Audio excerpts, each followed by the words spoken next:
To see we have a good one today, the hidden and not so hidden fees, penalties, and taxes in retirement.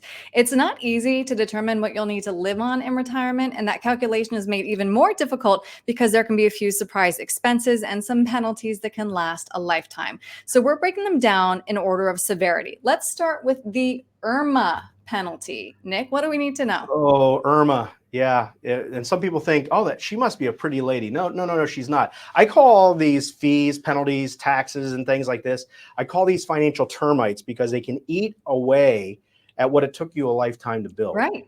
And sometimes a little bit here and there, and just like a termite, it starts small, and then all of a sudden you kick in the side of your house, and it's like, oh my gosh, that whole house is gone. Well, it started small and it just eroded over time.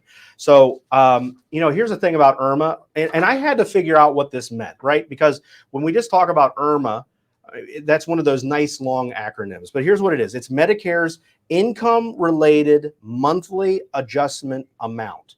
It's how they adjust the Medicare premium, or AKA Medicare surtax. It's how they change the cost of Part B and Part D for some people if they make too much.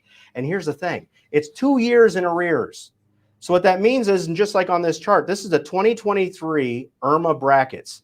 And what this shows is if in 2021, going back 2 years, if in 2021 you made, let's say you're a single filer and you made over $97,000, your Part B premium is not $164 a month, it's $230 a month. Yikes. And your Part D premium is $12 more per month. Now, it doesn't sound like much, but what ends up happening is people will go through retirement and then they'll say, I'm going to take out $60,000 out of my IRA so that I can put an addition on the back of my house. And they go ahead and do that. And then 2 years later, Social Security comes to them and says, or Medicare comes to them and says, oh, you have IRMAA Medicare surtax that you have to pay because of what you did 2 years before when you took out $60,000 to put the addition on the house. And now all of a sudden you're thinking, I didn't account for that extra expense. And now you do. So that's why these little things pop up, and you got to be really careful about them because they're literally the termites that can eat away at your house.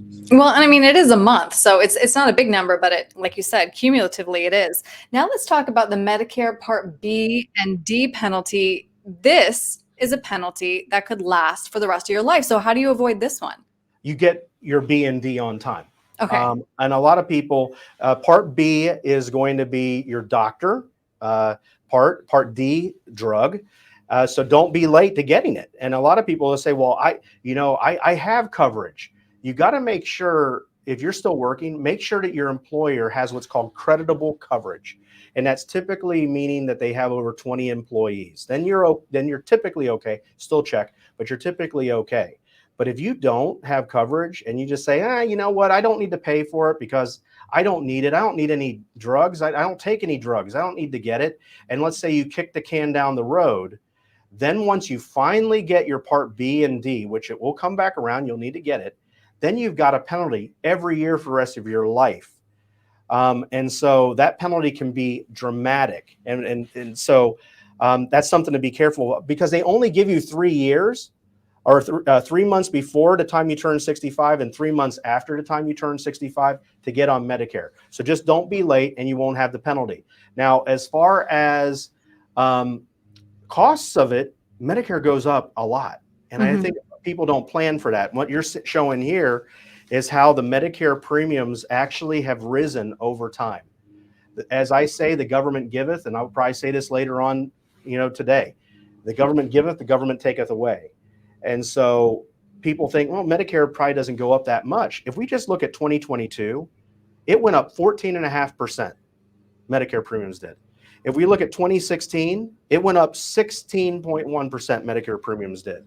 So you've got to be able to bank this in and plan for it, because these are the termites that we don't plan for that eat away at everything that we saved up for. One really big termite, inflation, right? I mean, we saw inflation that hit 9%. Right now it's ticked down to about 3%. But Nick, this is something that we really have to account for. Well, and we should all know better, because we've seen inflation as high as 9%. We saw 8% inflation. And granted, we could look at this and say, oh, it's only 3% now. Here, I did a little study. And what I did is I took a person, let's say at age 60. Let's say they're 60 years old and they spend $6,000 per month. That's $72,000 a year, just at 3% inflation. By the time they retired, let's say at 65, they wouldn't need $6,000 a month. They'd need $6,956. By the time they're 70, they need $8,000 per month. So that means at 60, you needed 72,000. By the time you're 70, just with 3% inflation, you don't need 72,000, you need $96,000. And by the time you're 80, you need $130,000. And by the time you're 90, you need $174,000. That's just at 3% inflation. So we got to be able to plan for it, because that's a very real, termite that eats away at the buying power of our dollar. Mm-hmm. And last on your list here, taxes. They can be one of your largest expenses in retirement without proper planning, especially if you have no tax-free money to tap. Well, right. And so taxes are probably, in my mind, the biggest financial termite, because it's the one thing we can't control is what the government could do in the future with taxes. If you take, let's say you have all your money, like most Americans, they have all their money saved up in IRAs and 401ks. And then they retire, and that's all pre-tax money. And they need $10,000 to go on vacation. Well, you need to maybe take out $12,500 just to net the $10,000, because you got to send Uncle Sam his piece. So you got to plan for taxes as well, because that's something that is going to be getting worse, I think, for people as time goes on, just because tax rates that were cut in the past are already set to sunset January 1 of 2026, and we're going back to the previously higher tax rates. So even if the government does nothing, our taxes are going to go up in the future. And this is something that you need a tax efficient strategy to lower taxes and not pay unnecessary ones in the future. Absolutely. Well, Nick, again, this was really helpful to talk through. If somebody has questions about how they can avoid these fees and penalties and taxes, what's the best way to reach you? Yeah, getting an idea of what these termites are in your plan, the taxes, the fees, and all those types of penalties and that type of thing is important, especially with taxes. One of the things that is important to get done is what's called a tax X-ray. That way you can see, if I retire at 65, how much are the total taxes am I going to pay over my lifetime? And it's not unusual for a 65-year-old couple to be paying $800,000, $700,000, $600,000 in total taxes. That's crazy. Between 65 and 95. And that's stuff that you can plan for now, so that you don't have to pay that later. So easiest way is to get a tax X-ray done. These are things that we can talk people through. You can go to our YouTube channel and find out more information on that. You can also go to our website, group10financial.com, and you can schedule a 15-minute strategy session to talk over some of these strategies and see if any of them apply to you. So helpful. All right, Nick, thank you. Great being with you today.